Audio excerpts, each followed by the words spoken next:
بسم اللہ الرحمن الرحیم الحمد للہ رب العالمین والصلاة والسلام على رسوله الكریم اما بعد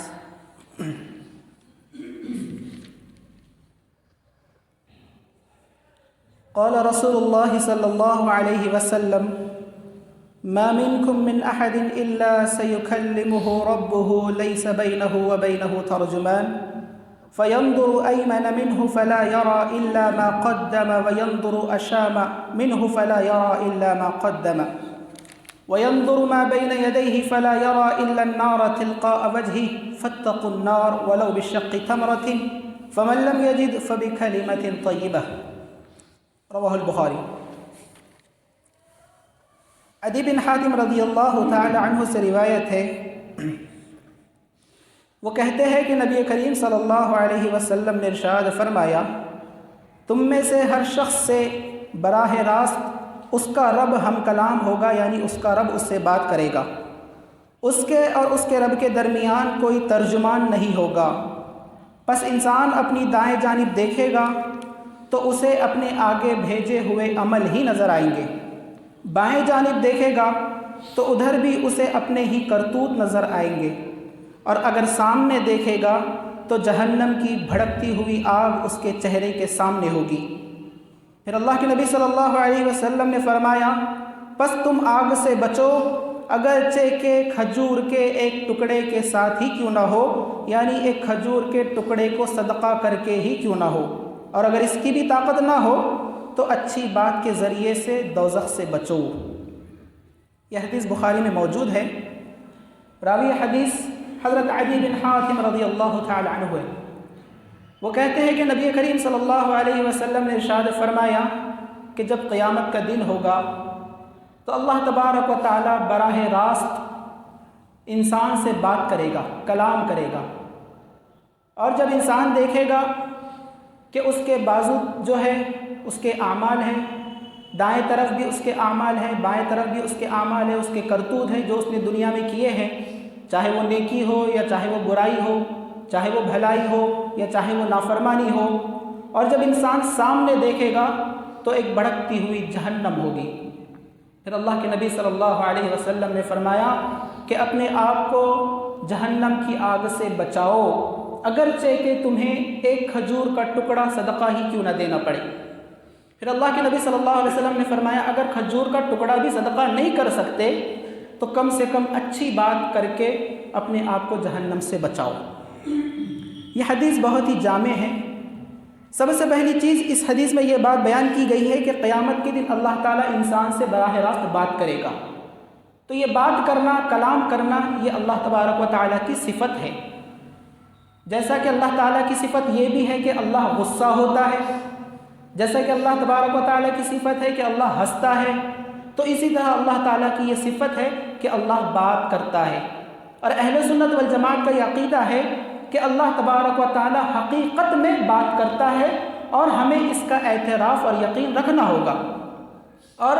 ہمیں اس بات کا یقین بھی رکھنا ہوگا کہ اللہ تبارک و تعالیٰ ویسے بات نہیں کرتا جیسے کہ ہم انسان آپس میں ایک دوسرے سے بات کرتے ہیں، بلکہ اللہ کے لیے تو اعلیٰ مثال ہے، اللہ کے لیے ارفع مثال ہے، اور اللہ تعالیٰ بات کرتا ہے کما یلیق بجلال اللہ، جیسا اس کے لیے لائق اور زیبا ہے۔ ہم اس کی کیفیت نہیں جانتے، ہم اس سے تحریف بھی نہیں کر سکتے، اس میں تعویل بھی نہیں کر سکتے، بس اللہ بات کرتا ہے، بات کرتا ہے، ہمیں اس کا یقین ہونا چاہیے۔ جیسا کہ اللہ تبارک و تعالیٰ نے موسیٰ علیہ السلام سے بات کی، جیسا کہ اللہ تبارک و تعالیٰ نے موسیٰ علیہ السلام سے بات کی، اور اللہ تبارک و تعالیٰ نے جناب محمد الرسول اللہ صلی اللہ علیہ وسلم سے بھی بات کی۔ اور قرآن مجید میں اللہ تعالیٰ نے فرمایا کہ کل قیامت کے دن اللہ تعالیٰ عیسیٰ علیہ السلام سے بات کرے گا اور کہے گا، اے عیسیٰ اَأَنْتَ قُلْتَ لِلنَّاسِ اتَّخِذُونِي وَأُمِّيَ إِلَٰهَيْنِ مِن دُونِ اللَّهِ، کہ اے عیسیٰ کیا تم نے لوگوں سے کہا تھا کہ میری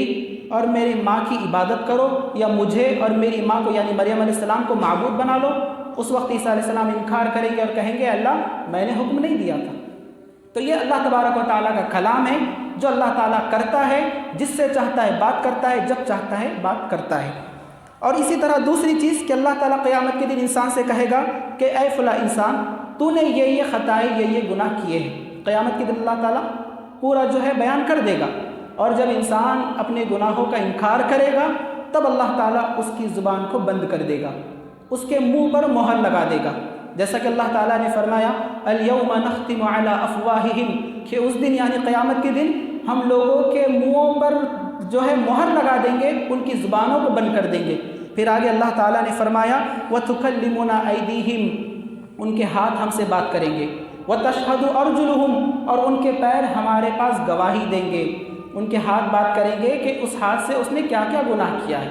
وہ ہاتھ گواہی دیں گے کہ اس ہاتھ سے اس نے کیا کیا نیکیاں کیا ہے، وہ پیر گواہی دیں گے کہ اس نے اس پیر سے کتنے حرام کاموں کی طرف اس پیر کی وجہ سے گیا ہے، اور وہی پیر گواہی دیں گے کہ اسی پیر کی وجہ سے وہ کتنی مسجدوں کی طرف گیا ہے، نیکیوں کی طرف گیا ہے۔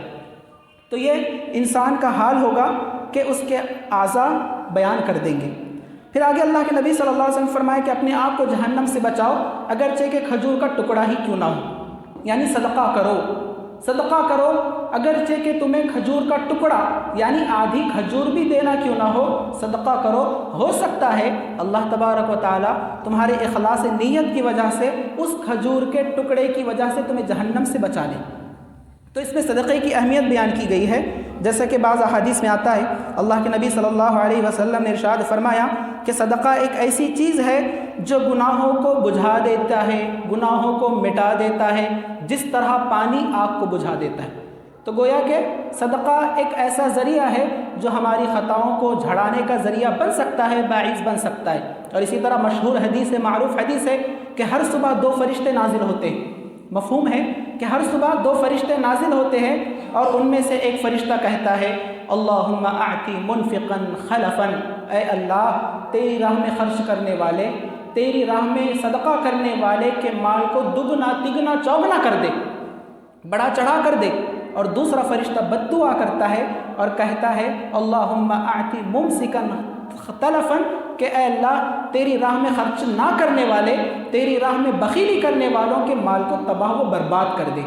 تو ایک طرف خوشخبری ہے ان لوگوں کے لیے جو اللہ کی راہ میں صدقہ کرتے ہیں، خیرات کرتے ہیں، خرچ کرتے ہیں، اور دوسری طرف جو ہے وعید ہے، فرشتے کی بد دعا ہے ان لوگوں کے لیے جو اپنا مال روک کر رکھتے ہیں، بخیلی کرتے ہیں، اللہ کی راہ میں خرچ نہیں کرتے۔ پھر آگے اللہ کے نبی صلی اللہ علیہ وسلم نے فرمایا اگر اتنا بھی صدقہ نہیں کر سکتے، آدھی کھجور بھی اللہ کی راہ میں نہیں دے سکتے، تو کم از کم اچھی بات کر کے اپنے آپ کو جہنم سے بچا لو۔ تو اچھی بات سے مراد وہ تمام چیزیں جو اللہ تبارک و تعالیٰ نے معروف رکھی ہے، یا جس میں بھلائی رکھی ہے، یا جس میں دینی فائدہ ہو یا دنیاوی فائدہ ہو۔ اسی طرح اچھی بات قرأت قرآن بھی ہے، اچھی بات الحمدللہ کہنا بھی ہے، اچھی بات تسبیح پڑھنا بھی ہے، اچھی بات الحمدللہ اللہ اکبر کہنا بھی ہے، اور اسی طرح اچھی بات یہ بھی ہے کہ ہم جب لوگوں سے بات کریں جھڑک کر، غصے میں بھویں چڑھا کر بات نہ کریں، بلکہ اچھائی کے ساتھ بات کریں، نصیحت کے ساتھ بات کریں، اور اشاش بشاش چہرے کے ساتھ بات کریں، مسکرا کر بات کریں، کیونکہ یہ بھی صدقہ ہے، اور یہ بھی ہو سکتا ہے کہ ہم دوسروں سے بات جو اچھی کریں گے تو یہ بھی ہمیں جہنم سے بچانے کا باعث بن سکتا ہے، سبب بن سکتا ہے۔ اور اسی طرح اس حدیث میں یہ بات بھی بیان کی گئی ہے کہ لوگوں کے اعمال لکھے جا رہے ہیں، کیونکہ اللہ کے نبی صلی اللہ علیہ وسلم نے کیا فرمایا کہ بائیں طرف دیکھے گا اس کے اعمال دکھیں گے، دائیں طرف دیکھے گا اس کے اعمال دکھیں گے۔ اس سے کیا پتہ چلا کہ ہمارے اعمال ایسے ہی نہیں جا رہے، بلکہ ہم ذرہ برابر بھی نیکی کریں گے وہ بھی لکھا جا رہا ہے، ذرہ برابر بھی خطا کریں گے وہ بھی لکھا جا رہا ہے۔ اسی لیے اللہ تبارک و تعالیٰ نے سورہ کہف میں مجرمین نافرمانوں کے بارے میں فرمایا